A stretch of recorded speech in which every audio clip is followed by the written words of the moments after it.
I started feeling like I was slowly abandoning myself. Not the kind of tired you get after a long day or stress from work. This was exhaustion, like someone was draining the life out of me bit by bit every single day. My name is Catherine. I'm 36 years old and I live in Portland, Oregon. I used to be full of energy. Working in financial analysis, sharp-minded, quick to respond, always in control of my pace. But now everything felt blurry, like my brain had been wrapped in thick fog. Day by day, I was becoming more absent-minded, dropping my wallet at the checkout counter, forgetting both my email password and client meetings. One morning, I got to the office and couldn't remember which route I took to drive there. This wasn't regular fatigue anymore. And my body. Every morning I woke up feeling like I'd been in an accident. My muscles ached, my head throbbed. And the dreams, more like nightmares. Every night I dreamed I was trapped in a sealed room, someone staring through a slit in the door, whispering something in a voice I couldn't make out. But it chilled me to the bone. The strangest part? It all started about 3 months ago. Right around the time my husband Brandon began making me tea every night. "You need proper sleep, Kat," he would say, placing a steaming mug into my hands, his voice sweet and eyes full of concern. "Working like that, you'll get sick sooner or later." I used to find that gesture endearing. He's 6 years older than me, works in real estate investment. Calm, composed, the kind of man I thought I could lean on after years of doing everything alone. But now, I'm not so sure. Because every time I drank the tea Brandon made, within 10 minutes my eyelids would get heavy and my head would spin. It wasn't just drowsiness. It felt like a direct hit to my nervous system, pulling me under without control. What unsettled me the most was, I never knew exactly what kind of tea it was. I asked and he'd just smile and say, "A special herbal blend I got from a little shop near work." No labels. I never saw him prepare it, always after I finished showering or was busy with something else. I began paying closer attention. When I pretended to sip slowly, he'd glance at me more often, as if watching for a reaction. One night, I caught a strange sharp scent beneath the usual mint and chamomile. Subtle, but enough to send a chill through me. His sweetness also started to crack. Brandon grew more irritable. One day, I left my coat on the couch and he threw it to the floor, growling, "Always a mess." When I asked why he was acting like that, he blamed work stress, then hugged me like nothing happened. But I couldn't trust those hugs anymore. That unease began to fill every gap in my day. I kept trying to find rational explanations, stress, lack of sleep, weather, but the more I tried, the louder the fear grew. And beneath all the doubt, one question screamed in my head every time I looked at that evening cup of tea. What would happen if I stopped drinking it? I couldn't take it anymore. That morning, after waking up with aching eyes, a mouth dry as paper, and a strange bruise on my upper arm, I decided to call Monica, my best friend from college, now a pharmacist at a major drugstore in Beaverton. "Are you free tonight?" I asked, trying to keep my voice steady while calling from the office landline. "I need to talk, it's urgent." Monica was silent for just a second before answering. 8 o'clock, my place. "And Kat? Bring anything related to what you've been drinking." That night, I arrived at Monica's apartment sluggish, but trying to appear alert. Her place was just like the last time I visited. Tidy, cozy, full of medical books and little potted plants on the windowsills. The scent of mint from her diffuser softly drifted past my nose, a stark contrast to the smell that haunted my sleep every night. "Sit down," Monica said, placing 2 cups of chamomile tea in front of us. "Tell me everything." I hadn't meant to cry, but the moment my lips touched the tea not made by Brandon, tears came pouring out. I told her everything, the overwhelming fatigue, the recurring nightmares, the foggy memory and confusion with no reason. I described the tea Brandon gave me every night, the strange sharp smell, the way his eyes hardened when I asked about what was in it. Monica didn't interrupt, but her face grew darker as I spoke. When I mentioned catching a faint chemical scent in the tea, she set her cup down and said, without sugarcoating, Catherine, it sounds like you might be ingesting a mild sedative or sleep-inducing drug. There are water-soluble substances, no color, no strong smell, that when used repeatedly can disrupt sleep, memory, even behavior. I stared at Monica. You mean Brandon's drugging me? She said only one sentence and it sent ice through my veins. You need to test it, but don't let him find out. We sat in silence for a few seconds, just the ticking of the clock. Monica pulled a basic water testing kit from her drawer and gave me one critical piece of advice. First, stop drinking it, but make sure he thinks you still are. Pretend. Pour it out when he's not looking, record any strange behavior, his words, reactions, expressions, and if possible, save a sample for me to test. I left Monica's house feeling like I'd just signed a contract with myself. I wasn't a suspicious wife anymore. I was someone investigating the man sleeping beside her. The next night, Brandon handed me the usual cup. It's cold tonight, he said, gently brushing my hair. Ginger tea will help you sleep. I held the smile just long enough, then drifted toward the living room window, where a wilting orchid waited, its petals curled like they too were keeping secrets. While he turned toward the kitchen, I tilted the cup. The pale tea soaked into the soil, a few drops hit the leaf, making it tremble. I stared at it for a few seconds, my palm ice cold. Back on the couch, I lifted the empty cup to my lips, closed my eyes as if savoring it.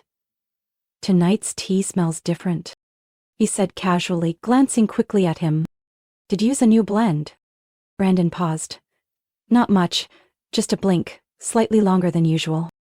Oh, I added a bit of honey ginger, he replied, then gave a faint smile. Do you like it? I forced a smile. Yeah, it's fine. That night, I pretended to fall asleep as soon as the lights were off. My back to the wall, hand resting lightly on the blanket, breathing steady, just like every other night. But this time, I didn't sleep. I waited. Only the ticking clock and faint footsteps in the hallway broke the silence. I lay still in bed, eyes shut tight, my breath calm like someone deep in sleep. In the darkness, every sense felt painfully amplified.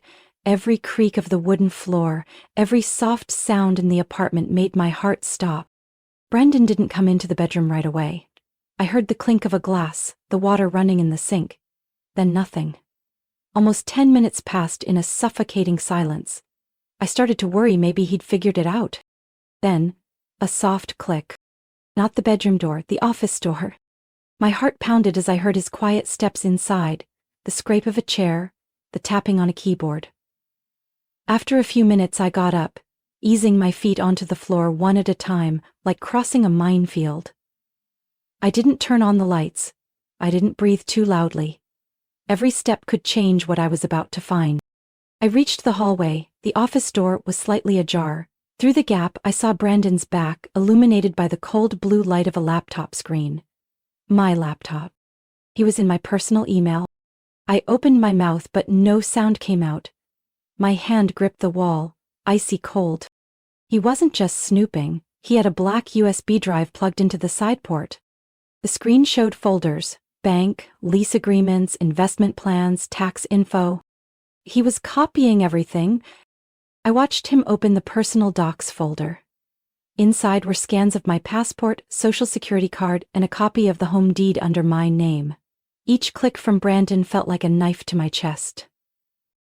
And it didn't stop there.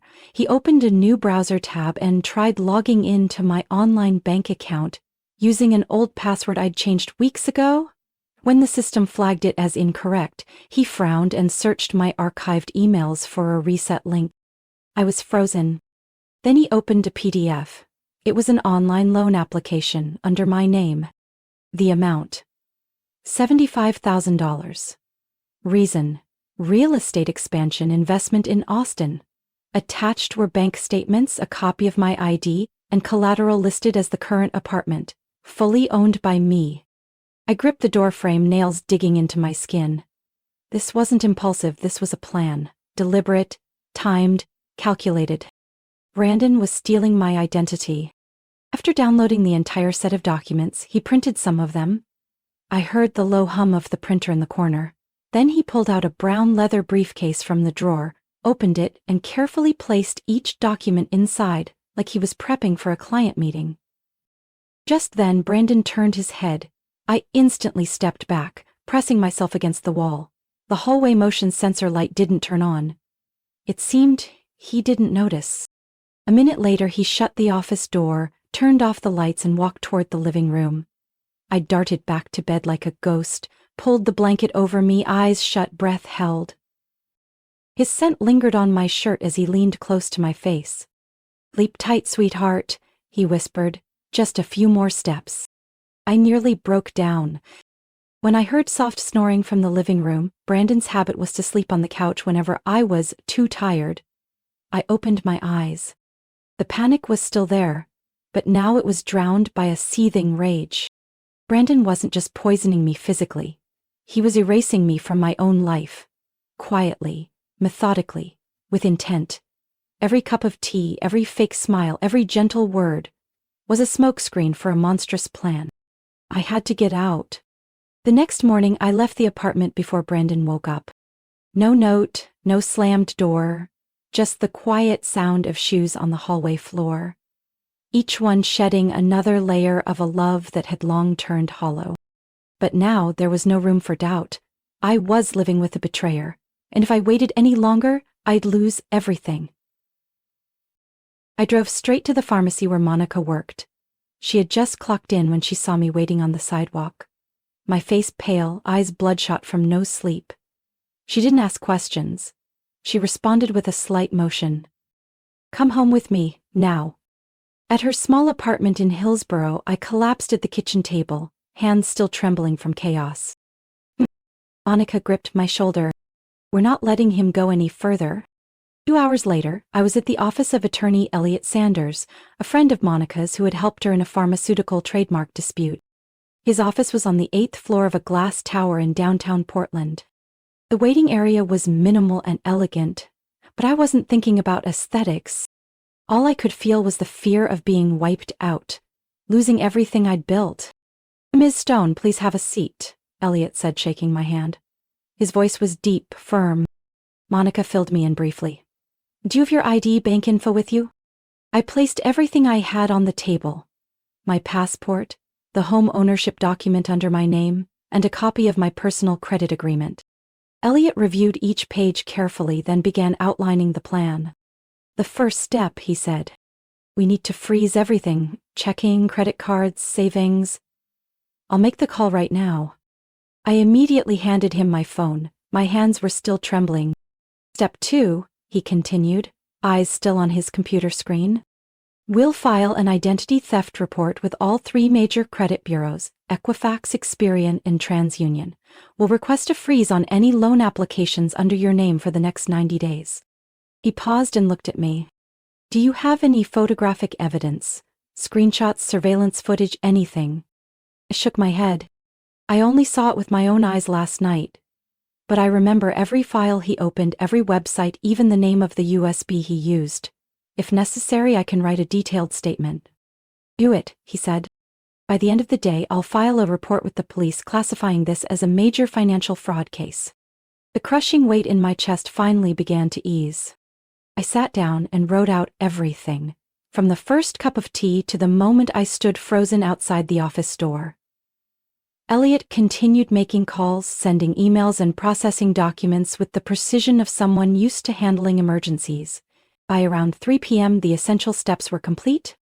I had frozen all my accounts, updated passwords using a new manager Monica had installed for me, and transferred all original documents to a secure location Elliot had arranged.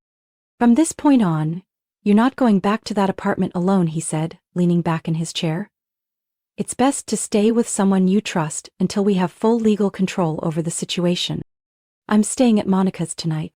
His expression eased as he gave a small, approving glance. "Good. Don't let your emotions get in the way. You're doing the right thing." That night, sitting on Monica's small sofa, hugging a soft pillow to my chest, I felt truly safe for the first time in months. Brandon may have been clever, he may have planned every step carefully, but he made one critical miscalculation. I wasn't the same woman he used to manipulate. That evening, while folding laundry in Monica's living room, my phone rang. His name lit up the screen, Brandon. I wasn't surprised. I had been expecting this call all day. My chest tightened as I picked up. Hello? I barely recognized my own voice. Kat? His voice was frantic, shaken.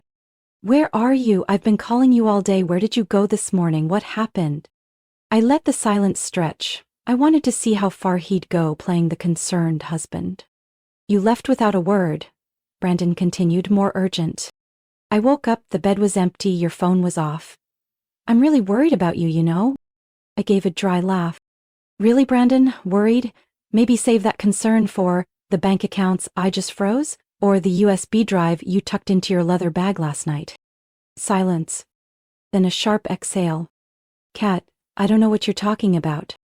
You know exactly what I'm talking about, I said coldly. I saw everything. You accessed my laptop, you copied personal documents, passport photos, bank info, even the deed to the apartment. You were applying for a loan in my name, weren't you? For a so-called investment property in Austin? He went silent. I kept going, each word like a blade. Stop pretending, I saw it with my own eyes. And don't forget, I also know about what you've been slipping into my tea every night. I didn't drink it, I pretended. You tried to turn me into a walking corpse, knocking me out while you quietly erased me from my own life. Kat, his voice trembled. I know you're imagining things. We're just going through a rough patch. You're overreacting. Overreacting? I leveled my voice. Let me be clear. You know what's an overreaction? Drugging your wife, stealing her identity, ruining the credit, assets, and life of someone who trusted you completely. You don't understand. I'm in financial trouble. I didn't mean to hurt you. I let out a bitter chuckle. Financial trouble? So you filled out a $75,000 loan application under my name, submitted scanned IDs, bank statements? And how exactly do you plan to explain the building's security footage that probably recorded you leaving in the middle of the night with my file folder? Brandon said nothing. I continued, firm and clear. I've hired an attorney, I've reported identity theft, all my accounts are protected, and I'm filing for divorce tomorrow morning. Kat, please. His voice cracked. We can fix this. Don't do this to us. I sat down slowly, keeping my tone steady. No, Brandon. I'm taking back what's mine. Please, he was nearly begging. We can start over. I'll tell you everything. Whatever you want to know, I'll come clean. I don't need a confession, I cut in gently but with cold precision. I need freedom and the truth, neither of which you ever intended to give me. I hung up. My hands still gripped the phone, but this time it wasn't trembling. Monica stepped out from the kitchen, her eyes worried. You okay? You know what? I haven't felt this clear in a long time. The next morning, I arrived at Elliot's office earlier than scheduled. I hadn't been waiting in the lobby for more than 10 minutes when Elliot opened the door, holding a thick stack of documents neatly clipped in a black leather folder. His expression was more serious than usual, and as the door to the conference room shut behind me, I sensed what I was about to hear wasn't just legal. You should brace yourself, Elliot said slowly. I had a cybersecurity contact retrieve login and message history from the secondary account Brandon accessed on your device. What we found may be hard to digest. I clenched my hands, trying to steady my voice. What did you find? Elliot opened his laptop and turned the screen toward me. A list of emails appeared on the screen with blunt subject lines. R.E. Total wipe plan. Update on Catherine's accounts. Next month's trip. The sender, sarah.v@blueriseholdings.com. Her real name is Vanessa Cruz, Elliot said, a former colleague of Brandon's from his old firm in Houston. Their messages started increasing about 6 months ago. It began as work, but then turned into something much more intimate. I scrolled through the emails. It wasn't just about money. I can't stand it anymore, Brandon. When are we finally getting rid of that idiot? Just a little more patience, babe. The loan documents are nearly done. Next month, just book the flight. I'll handle the rest. The Scottsdale apartment's already picked. Elliot scrolled faster. I saw an attached image. A photo of a real estate purchase agreement with Vanessa Cruz as the buyer and Brandon Stone as the financial sponsor. The words blurred. My throat burned. Kat's almost gone. After tea, she crashes hard every night. You wouldn't believe how hard it is pretending to be a loving husband. It felt like being punched in the chest. I had my suspicions, but I never imagined he'd reduce me to a tool. A disposable asset. Just that idiot. Elliot's voice softened, as if afraid to break me. They planned to drain every asset under your name. Apartment, savings, retirement stocks, and then vanished together, possibly overseas. She even sent sample car photos and apartment interiors she wanted. He showed me an image, a white convertible parked outside a penthouse overlooking sand dunes. Below it, an email from Vanessa. Think this suits me? I couldn't move, my whole body locked in place. There was a time I thought I could forgive my husband for making desperate financial decisions. But not this. Not betrayal by design. Not a con, scripted to the last detail. Brandon hadn't just tried to steal my money. He had tried to erase me. Click by click, sip by sip, every good night laced with chemicals that put me out cold. I asked, my voice hoarse. Can we use these emails to press charges? Absolutely, Elliot gave a firm response. I've backed up everything and sent a copy to the State Financial Crimes Division, but you'll need to stay strong. This won't be simple. He'll try to reach out, plead, even blame you. But what matters is, you have the truth now. That night, I sat alone in Monica's living room, opened my laptop, and reread every email. I needed to know every word he said behind my back, every plan, every promise he made to another woman. Because starting tomorrow, I would be the one ending the show he had scripted all along. I filed for divorce on a quiet Monday morning. No courtroom, no scene. Just a single signature, quietly closing a chapter that nearly erased me. That afternoon I returned to work.